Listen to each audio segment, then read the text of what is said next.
கணித்திற்குரிய சகோதரர்களே, சமீபத்தில் நம்முடைய தாய் நாட்டில்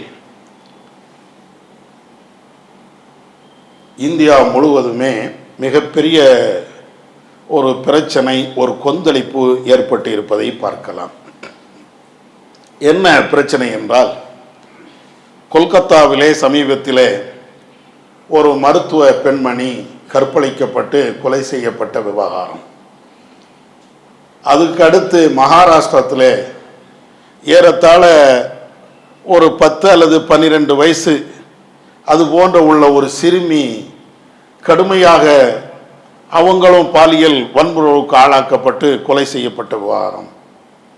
நம்முடைய தமிழ்நாட்டில் கிருஷ்ணகிரி மாவட்டத்தில் அதே போன்ற ஒரு பள்ளிக்கு சென்று வருகின்ற ஒரு சிறுமியை அதனுடைய ஆசிரியர்களை பாலியல் வன்புணர்வு செய்த அந்த சம்பவங்கள், இது எல்லாம் இப்பொழுது ஒரு 10 நாளில் 15 நாளில் என்னமோ சாதாரண ஒரு நிகழ்வு மாதிரி நடந்துக்கிட்டே இருக்கிறது. இது வெளிச்சத்துக்கு வந்த நிகழ்வுகள்.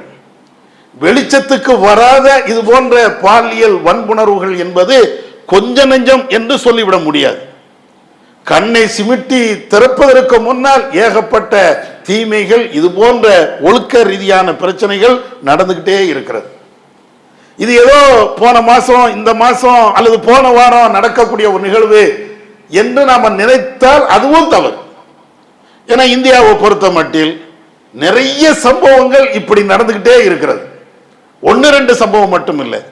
கோயில் கருவறையிலேயே பெண்கள் கற்பழிக்கப்பட்ட சம்பவங்கள், அதே போன்று வேற வேற இடங்கள்ல ட்ரெயின்ல போகும்போது, பஸ்ஸில் போகும்போது, வீட்டில் தனியா இருக்கின்ற பொழுது, பார்க்கு, பீச் என்று அந்த இடத்துக்கு போனா, அதாவது பெண்கள் மானபங்கப்படுத்தப்படுவதற்கு ஒரு இடம் கூட மிச்சமில்லை என்று சொல்லக்கூடிய அளவிற்கு எல்லா இடத்திலையும் அந்த பெண்களுடைய கற்புகள் சூறையாடப்பட்டு கொண்டே இருக்கிறது. இது 1-2 சம்பவம் இல்லை. உடனே நம்முடைய அரசாங்கங்கள் எல்லாரும் சேர்ந்து போக்சோ சட்டம், சிறுமியை நீ வன்புறவு செய்தால் அல்லது பாலியல் சீண்டுதல் இருந்தால் உன்னை உள்ள அடைச்சிருவோம், ஜாமீன் தான் தரமாட்டோம். என்ன நடக்குது? இந்த சட்டத்தை கொண்டு வந்தோடனே எல்லா கற்பழிப்பும் அடுத்த நாளே நின்றுடுச்சா? இந்த சட்டத்தை பார்த்து எல்லாரும் பயந்து இனிமேல் இது போன்ற எந்த தொந்தரவும் செய்ய மாட்டோம் அப்படின்னு இந்தியாவில் இருக்கக்கூடிய எல்லா ஆண்களும் நல்ல முடிவை எடுத்துட்டாங்களா? இந்த சட்டம் வந்ததற்கு பின்னால்தான் இன்னும் கொடுஞ்செயல்கள் கூடிக்கொண்டே போகிறது என்பதுதான் யதார்த்தமான உண்மை. முதல்ல ஒரு மனிதனை திருத்துவதாக இருந்தால் சட்டத்தின் மூலமாக திருத்துவது என்பது கொஞ்சம் தான். அதற்கு முன்னால நல் ஒழுக்கங்களை போதிப்பதன் மூலமாகத்தான் ஒரு மனுஷன் திருந்த முடியும். ஃபர்ஸ்ட் அதுதான். அவனுக்கு அடிப்படையிலேயே நல் ஒழுக்கத்தை சொல்லிக் கொடுக்கணும். ஆணா இருந்தாலும், பெண்ணா இருந்தாலும், சிறார்களா இருந்தாலும், பெரியவர்களாக இருந்தாலும், ஒரு மனிதன் எப்படி வாழணும், என்ன நாகரிகத்தின் அடிப்படையில் வாழணும், என்ன கலாச்சாரத்தின் அடிப்படையில் வாழணும், இதை முதல்ல சொல்லிக் கொடுக்கணும். அந்த ஒழுக்கக்கேடு அல்லது எது பாவம் என்பதை சொல்லிக் கொடுக்காம வெறும் போக்சோ சட்டம் அப்படின்னா நின்றுடுமா? ஒன்றும் நிற்காது. அதனாலதான் கூடிக்கிட்டே இருக்கிறது. முதல்ல ஒழுக்க ரீதியாக மக்களுக்கு தெளிவான ஒரு போதனை இருக்கணும். ஆனா அந்த போதனையை அரசாங்கங்கள் செய்யறது இல்லை, கல்வி நிறுவனங்கள் செய்யறது இல்லை, வேற யாருமே இதை பெருசா செய்யறது இல்லை. நம்மளை போன்ற சின்ன சின்ன ஆட்கள் வேண்டுமானால் செய்துட்டு போறோம். மற்றபடி நீங்கள் யாருமே இது ஒரு பெரிய பிரச்சாரமாக மக்களுக்கு மத்தியில பெரிய பிரச்சார வழியில கொண்டு செல்லக்கூடிய ஒரு மேற்றே இல்லவே இல்லை. ஆனா அதையும் தாண்டி என்ன செய்யறாங்கன்னா, இந்த பாலியல் வன்புணர்வு நடப்பதற்கு சாதகமான வேறு சில உபதேசங்களை மக்கள்கிட்ட கொண்டு போறாங்க. என்ன கொண்டு போறாங்க?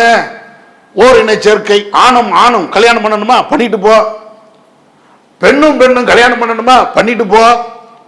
இது சட்ட ரீதியாக எந்த தப்பும் இல்லை. யாருனாலும் யாரோடனாலும் போகலாம். ஒரு ஆணும் ஒரு பெண்ணும் அவங்க தனித்து வாழ வேண்டும் என்று விரும்புகிறார்களா, தாராளமா நடந்துகிட்டு போ. கல்யாணமே இல்லாம கெட் டுகெதர் அத மாதிரி நாங்க வாழ போறோமா, நல்லா வாழ்ந்துகிட்டே போ. இதையெல்லாம் சொல்லி கொடுத்தா பின்ன ஏன் கற்பழிக்க மாட்டான்?